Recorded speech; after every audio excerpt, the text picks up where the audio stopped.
কোরআনের সূরা বাকারায় তালুত নামের এক ন্যায়পরায়ণ বাচ্চার গল্প আছে।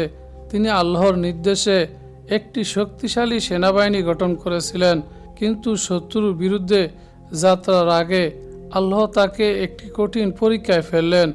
সেনাদের একটি নদী পার হতে হবে, আর আল্লাহ বললেন, নদীর পানি থেকে এক চুমুকের বেশি পান করো না। অধিকাংশ সেনা এই ছোট্ট নির্দেশ অমান্য করল। তারা বলল, এত পানি দেখে কিভাবে আমরা নিজেদের সংযত রাখব।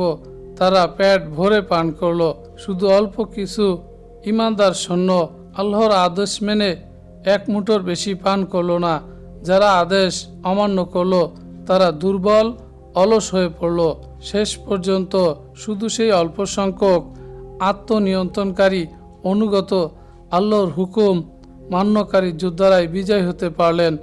এই গল্প থেকে আমরা শিখি যে ইসলামী সমাজ গড়তে শুধু নেতারাই নন, অনুসারীদেরও আল্লাহর বিধানের প্রতি পূর্ণ আনুগত্য, আত্মসংযম ও শৃঙ্খলা জরুরি।